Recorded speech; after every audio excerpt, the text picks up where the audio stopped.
অনেক হৃদয় থেকে বললাম, ভাগ্য ভালো বাড়িতে ছিলাম না, থাকলে কোনো চান্দকে যাইতে দিতাম না। ভাগ্য ভালো, ভাগ্য ভালো, পারলে আইসো, আবার আইসা কইও কত কেজি দুধ খাইছো আমি দেখব, যদি হায়াতে বেঁচে থাকি আমি দেখব, প্রত্যেকটা কথার বদলা আমি নেব। এটা মাথায় রেখো, ফাইনাল কথা বলে দিলাম, প্রত্যেকটা কথার বদলা আমি নিব। আমার এলাকার মানুষের সামনে আমাকে কটাক্ষ করে দিয়ে যাবে, আমার ছেলের মানুষ, ছেলে আমার এলাকার মানুষগুলো চায়া চায়া দেখবে ওই যে কুফা, এটার নামই কুফা। চাপুরি মানুষ জানেন না তো, আমাকে বহুত জায়গায় অ্যাটাক করার জন্য লোক লাগিয়ে দিয়েছে। নাম বললাম না, এক জায়গায় বলছে অনেক রান দাও, এইটা নিয়ে সেটা নিয়ে, দেড়টার সময় রেডি। আমাকে বলছে সেখানে ঢুকতে দিবে না। আমি বলছি আমি আসতেছি, 1 ঘন্টার নোটিশ আমি সেখানে গেছি, সব আমার দেখে পালাই গেছে। যদি কেউ এই সাহাবীর সমালোচনা করে, হে হইল শিয়া, হে হইল কি, তাদের সাথে আত্মীয়তা করা যাবে না। কথা বলেন ঠিক না বেঠিক? যারা সাহাবীর সমালোচনা করা যাবে, তারা মারা গেলে জানাজায় যাওয়া যাবে, তাদের ঘরে দাওয়াত খাওয়া যাবে, তাদেরকে সালাম কালাম দেওয়া যাবে, তাদের কবরের পারেও যাওয়া যাবে। এখনো সময় আছে, ফিরে আসো বন্ধু, ঘরের ছেলে ঘরে ফিরে আসো। তোমার ঘরে আগুন লাগলে তাহিরি গিয়ে নিভাবে, আমার ঘরে আগুন লাগলে তুমি এসে নিভাবা। ছোট থেকে বড় হয়েছি চাপুরিবাসী, আমার গ্রামে আইসা আমার গালি দিয়া যায়, চাপুরের মানুষ তাকায়া দেখে, এর চাইতে দুঃখ পৃথিবীতে কিছু হতে পারে না। ভাগ্য ভালো, যদি অন্য কোন গ্রামে এইভাবে আমাকে গালি দিত, চাপার দাঁত ফেলে দিতাম। অনেক ব্যথা থেকে বললাম, এই কালো মানিকটারে, এই তাহিরিকে সারা বাংলাদেশ নয়, সারা বিশ্বের মানুষ মহব্বত করে। সেই মানুষটাকে আপনার সামনে মন্দ বলে যায়, গালি দিয়ে যায়, আপনি সহ্য করেন। আমি চ্যালেঞ্জ, আমার সামনে আমার গ্রামের কাউকে, শুধু চাপুরি না, বিশ্বের কোথাও গালি দিয়ে আমার সামনে থেকে যাইতে পারবে না, এমন সাহস আমি কাউকে দিতাম না। আমি গরিব হতে পারি, আমি দুর্বল হতে পারি, আমি অশিক্ষিত হতে পারি, আমি একজন নরমাল মানুষ হতে পারি, আমি চাপুরির সন্তান, আমার গ্রামের ইজ্জত আছে। আমার গ্রামের আদনা একটা ছেলেকেও যদি কেউ কটাক্ষ করে কথা বলে, সেটা অন্তত পক্ষে আপনি যেভাবে মেনে নিয়েছেন, সেটা আমি তাহিরি কখনো মানতাম না। তার লাগাম টেনে ধরতাম, যে মুখ সামলে কথা বলো, সে আমার গ্রামের সন্তান। আমার জবাব আমি দিয়েছি। অনেক হৃদয় থেকে বললাম, ভাগ্য ভালো বাড়িতে ছিলাম না, থাকলে কোনো চান্দকে যাইতে দিতাম না।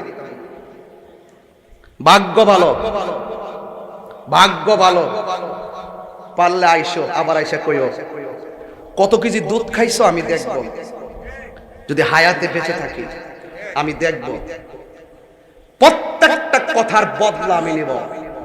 এটা মাথায় রেখো, ফাইনাল কথা বলে দিলাম, প্রত্যেকটা কথার বদলা আমি নিব। আমার এলাকার মানুষের সামনে আমাকে কটাক্ষ করে দিয়ে যাবে, আমার ছেলের মানুষ, ছেলে আমার এলাকার মানুষগুলো চায়া চায়া দেখবে ওই যে কুফা, এটার নামই কুফা। চাপুরি মানুষ জানেন না তো, আমাকে বহুত জায়গায় অ্যাটাক করার জন্য লোক লাগিয়ে দিয়েছে। নাম বললাম না, এক জায়গায় বলছে অনেক রান দাও, এইটা নিয়ে সেটা নিয়ে, দেড়টার সময় রেডি। আমাকে বলছে সেখানে ঢুকতে দিবে না। আমি বলছি আমি আসতেছি, 1 ঘন্টার নোটিশ আমি সেখানে গেছি, সব আমার দেখে পালাই গেছে। 20 থেকে 25 জায়গায় আমাকে আক্রমণ করার জন্য লোক লাগাই দিছে, সেটিং করছে, আমাকে পারে নাই। শেষ পর্যন্ত আমার গ্রামের মানুষটিরে বর কইরা আমাকে ধরার জন্য তারা আসছিল। আমাকে নাকি আমারে গালাগালি করছে, আমার গ্রামের মানুষ ছায়া ছায়া দেখছে। হায় রে মীর জাফর, হায় রে মুনাফিক, আমার সামনে আমার চাপুরের কোন মানুষকে কেউ যদি গালি দিত, সেটার জবাব আমি স্টেজের মধ্যে নিতাম। আমি নগণ্য হতে পারি, আমি চাপুরের সন্তান, চাপুরের সন্তান। আমি কি বোঝাতে পেরেছি? কথা বলেন, আমি কি বোঝাতে পেরেছি? এই জন্য বড় আফসোস নিয়ে বললাম, কিন্তু দিন শেষে বিজয়ী আমরাই। কেন? আমরা লাঠিতে নরম, দলিলে গরম। আমরা লাঠিতে নরম, দলিলে কথা কোন না, লাঠিতে নরম, দলিলে গরম। আবার বললেন না যে আমি মারামারির কথা বলছি, আমরা দলিলে গরম। আমরা কিসে গরম? ফুলাফান্ডি কই রে? এই ফুলাফান্ডি কি আমার ফুলাফান্ডি কই আছে রে? আমরা কি দলিলে, দলিলে লাঠিতে? বাপ রে বাপ, আমি নাই ইত্যানো বাবা, আমি নাই। আমি যা কইতাছি লাঠির জোরে কইছি না, আমি দলিলের জোরে বলছি। সাহস থাকলে আই বেড়া, দিহি কুদ্র খাবার আছে, বডিটা আছে না সিহন, এই বডিটা হোলটা পাল্লার থইলে যে ওজনটা কলজাটা এর চেয়ে বেশি ওজন হবে। এটা ফাইনাল, পরিষ্কার। আমরা কি এজিদি মুসলমান না হুসাইনি মুসলমান? হোক সংখ্যা ৭২, কিন্তু হকের পতাকা ৭২ হাতে। কথা বলেন ঠিক কি না বলেন? আবার হাটে ঘাটে বাজারে বই বই ফুটুর ফুটুর করো, কাগজ লইয়া ঘুরো, কাগজ লইয়া ঘুরো, বাফ লইয়া ঘুরো না, বইয়া যাব না। দেহি পাওয়ার কুদ্দুর আছে, ওইলে আমরা তো মানে তোমরা থাকবা। লাঠিতে খেলা হবে না, দলিলে খেলা হবে। বাংলাদেশের যে কোনো জায়গায় বলবো প্রস্তুত আছি, প্রস্তুত। শিয়াদের কাছ থেকে দূর থাকবেন। সবচেয়ে ভয়ঙ্কর ফিতনা এই শিয়ারাই গতকাল বলছে আবু বকর, উমর, উসমান রাদিয়াল্লাহু তাআলা আনহুর খেলাফত নাকি স্বৈরাচারী শাসন। নাউজুবিল্লাহ, জোরে গান। আইসা পড়ছিনি? আস্তে আস্তে ওই হেরার লোকে আবার যায় আমরা দেশে তথাকথিতরা যায় মিটিং করে, তাইলে বোঝা গেল তারাও হেরার সাথে। তাইলে আর কোনো বোঝার বাকি, আর কোনো বোঝার বাকি। পরিষ্কার কথা, সহ্য করছেন না, এক মাগে শীত জানা, মনে রাখেন। আল্লাহ কবুল করুক, আমিন কোন। তবে যতটুকু কথা বলেছি আপনারা বলুন, আমি কি ঈমান আকীদার বাইরে কোনো কথা বলছি? এমন যতটুকু কথা বলছি আমাদের সমাজের প্রত্যেকটা মানুষের হৃদয়ের জন্য খোরাক কি খোরাক না? তাইলে এই খোরাকগুলো আমাদের সমাজে ধরে রাখার দরকার আছে না নাই? এরপরে যদি সকালে কেউ টালটু পাল্টু করে, বলবেন যে অত চাপাচাপি দরকার নাই। আমার মুরিদানরা কয়ে যায় আর কি, যদি কেউ কিছু কয় রাস্তাঘাটে, কবে যত দরকার না, আমার বাপের লোকে বয়ে যান গিয়া, আপনার বাপ তাকে লই আন কান্ডার দইরা কসনি তোরা ডাইরেক্ট যত বড় আলাপ করে দরকার না, আমার বাপের লোকে বয়ে যান না। যদি আমার বাপে হাইরা জায়গা তাহলে আমার কাছে মুড়ি দিয়ে যাবো। কিতা কিতা ঠিক মুরিদ কিতা পরে আমরা সহকারে আমরা আমরা জামাই বই সহকারে মুড়ি দিয়ে যাবো। যা আছে সব তারা ১৪ গোষ্ঠী লইয়া যা আছে মুড়ি বুঝলি, ওকে সব বাহিনী লয়ে মুড়ি দিয়ে যাবো। হ্যাঁ বাফলে পুরো সাপুরি বাবু কারে মাসিবে কো আইছে না গীতা কই আইছে? এই যে লাইট টিপ দিস না, দেখলে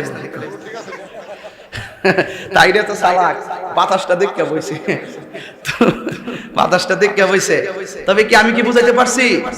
ওইলে আমারে বুঝায়া নিব, ওইলে আমারে বুঝায়া নাইলে বুঝা আমারে বুঝাই তারলে আমি আমার মুরিদ লইয়া যায়া হেরার কাছে মুরিদে যাবো গা।